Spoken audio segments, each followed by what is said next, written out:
শুধুমাত্র একটা টিপসে আপনি আপনার মুরগির বাচ্চাকে সুস্থ রাখতে পারবেন, এমনকি আপনার মুরগির বাচ্চাকে ভালো রাখতে পারবেন এবং মুরগির বাচ্চা বাঁচিয়ে রাখতে পারবেন। মুরগির বাচ্চা সবগুলো সুস্থ থাকবে। অনেক সময় দেখা যায় মুরগির বাচ্চা ফোটার পর মারা যায় বা মুরগির বাচ্চা টিকে আসলো পরবর্তীতে হঠাৎ করে মারা যায়।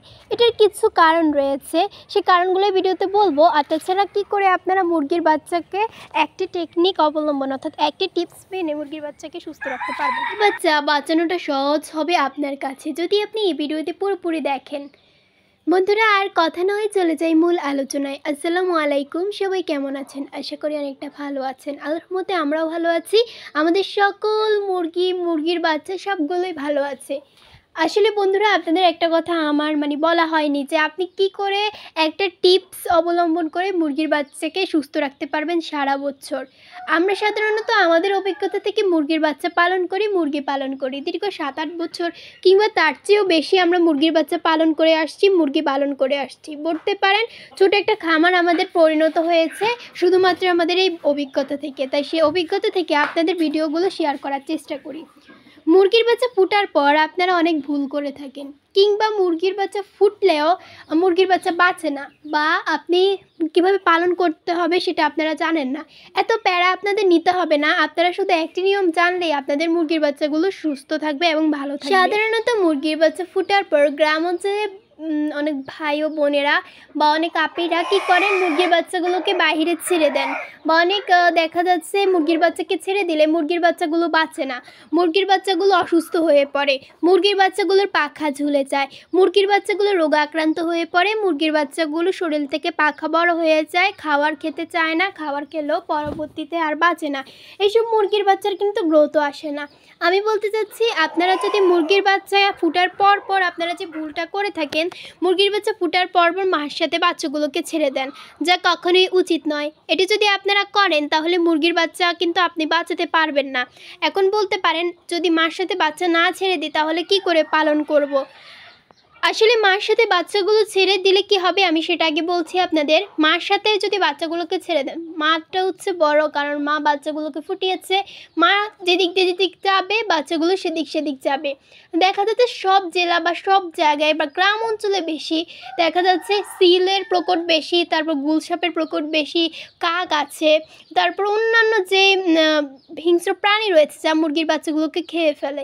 এছাড়াও যারা ছাদে অর্থাৎ ছাদের উপরে মুরগির বাচ্চাদেরকে ছেড়ে দেন, তাদের একটা ভুল হচ্ছে কি উপর থেকে হয়তো কাক অথবা কিছু নিয়ে যায়, এরকম আছে। এছাড়াও নেটের ভিতরে রাখলে সেটা হচ্ছে একটা ব্যাপার। যদি এরকম ছেড়ে দেন, মা যে ময়লা আবর্জনা খাবার খাবে, বাচ্চাগুলো সেই ময়লা আবর্জনা খাবার খাবে, ফলে মাটার কোনো অসুস্থ হবে না, তবে বাচ্চাগুলো রোগাক্রান্ত হয়ে পড়বে। বাচ্চাগুলো মার সাথে হাঁটতে হাঁপিয়ে যাবে, তৃষ্ণার্ত হয়ে পড়বে। ফলে কি করবে, উদাহরণস্বরূপ ময়লা আবর্জনা যুক্ত পানি খাবে, দূষিত পানি খাবে, ময়লাযুক্ত পানি খাবে, যে পানিগুলো আসলে মুরগির বাচ্চার শরীরে এতটাই অপ্রয়োজনীয়, যা রোগ সৃষ্টি করে। তো এই অপ্রয়োজনীয় তো প্রয়োজন নেই। আপনি যদি মুরগির বাচ্চাকে যদি নাই ছাড়েন, তাহলে মুরগির বাচ্চা তো আর এরকম করবে না, বা মার সাথে বাচ্চাগুলো এরকম দৌড়াদৌড়ি করবে না। তাহলে বলতে পারেন কিভাবে পালন করব। আপনাদের একটা সঠিক নিয়ম বলে দিচ্ছি। যেই মাটাকে আপনারা মা বানাবেন, অর্থাৎ যে মুরগিটাকে আপনারা মা বানাবেন, সেই মাটার পায়ে আপনারা একটা রশি বেঁধে দিবেন। এখন রশি বলতে পারেন কিভাবে নেবেন, একটা কাপড়ের রশি আপনারা কেটে নেবেন অথবা আপনারা ছিঁড়ে নেবেন। নেওয়ার পরে মার প্রায় সুন্দর করে, আপনারা অত টাইটও না আবার হয়তো হসো না, এভাবে আপনারা বেঁধে দিবেন। বেঁধে দেওয়ার পর একটা ইটের সাথে আপনারা বেঁধে দিবেন বাহিরে, অর্থাৎ বাহিরে বুঝতে পারছেন যেখানে সিলের প্রকট নেই এরকম জায়গায়, বা আপনারা একটা নেট দিয়ে ঘর তৈরি করে সেখানে আপনারা মুরগির বাচ্চাগুলোকে ছেড়ে দিতে পারেন। মাটার পায়ে এভাবে রশি বেঁধে দিতে পারেন। মাটা সেখানেই থাকলো, বাচ্চাগুলোকে দূর একটু দূরে খাবার দিবেন, যাতে মাটা ভালো করে ছিটতে না পারে, অর্থাৎ মা পা দিয়ে যেন খাবারগুলোকে না করতে পারে, সেদিকে খেয়াল রাখতে হবে। তারপর বাচ্চাগুলোকে বাহিরে ছেড়ে দেবেন এখানে, তো মার সাথে বাচ্চাগুলো থাকবে। এক্ষেত্রে আপনার এখানে যেটি বাঁচলো সেটা হচ্ছে মার সাথে বাচ্চাগুলো দৌড়াদৌড়ি করলো না, বাচ্চাগুলো অসুস্থ হয়ে পড়লো না। এবার আপনার প্রয়োজন হবে প্রয়োজন পরিমাণ খাবার সাধারণত 1 থেকে 1.5 ঘন্টা পর দিতে হয়। আর আপনারা সারাদিন কিন্তু মুরগির বাচ্চাগুলোকে এভাবে রাখবেন না। এই নিয়মটা যদি আপনারা জানেন তাহলে আপনার মুরগির বাচ্চা একটাও মরবে না, এই সাইকা গ্যারান্টি দিচ্ছি। তো বন্ধুরা, আপনারা এভাবে যদি আপনারা করেন, এভাবে মানে এই নিয়মটা মেনে যদি আপনি মুরগির বাচ্চাকে পালন করেন, আপনার মুরগির বাচ্চাগুলো সুস্থ থাকবে। এছাড়া আরেকটা নিয়ম, সেটা হচ্ছে মুরগির বাচ্চাগুলোকে আপনারা ছেড়ে দিবেন না বাহিরে, আর পানি দিবেন। পানিতে আপনারা লেবুর রস, ভিটামিন সিটা দেওয়ার চেষ্টা করবেন। সেটা তো আর বলতে হবে না, কারণ আপনারা অনেকে জানেন, আবার অনেকে জানেন না। না জানলে আমাদের চ্যানেলে ভিজিট করে দেখে নেবেন। আমরা আসলে যে টপিক, সেই টপিকের উপর কথা বুঝিয়ে বলার চেষ্টা করি। তো আসলে আপনারা খাবার দিবেন, আর খাবারটা কিন্তু দিয়ে রাখবেন না, তাহলে কি করবে, ময়লার সাথে খাবারগুলো ছিটে নিবে, আর খাবারগুলো উদাহরণস্বরূপ ময়লাতে পরিণত হবে। এই খাবারগুলো খেলে মুরগির বাচ্চার রক্ত আমাশয় হতে পারে, কক্সিউটিটিস হতে পারে, এই সমস্যাগুলো মুরগির বাচ্চার হতে পারে। আশা করি আপনারা অবগত হয়েছেন। এছাড়াও আরেকটা বড় কারণ, মুরগির বাচ্চা দেখা যাচ্ছে বাইরে ছেড়ে দিলে আপনারা খোঁজখবর নেন না। সকালে ছেড়ে দেন, বিকালবেলা বা সন্ধ্যার আগে বা আজান দেওয়া, মাগরিবের আজান দেওয়ার আগে আপনারা নেন। তখন কি হয়, আপনারা দেখেন যে মুরগির বাচ্চাগুলো আহারে চিৎকার দিচ্ছে, পাখা ঝুলেছে, তারপর দেখা যাচ্ছে এরকম হয়। এরকম হবে না কেন বলুন তো?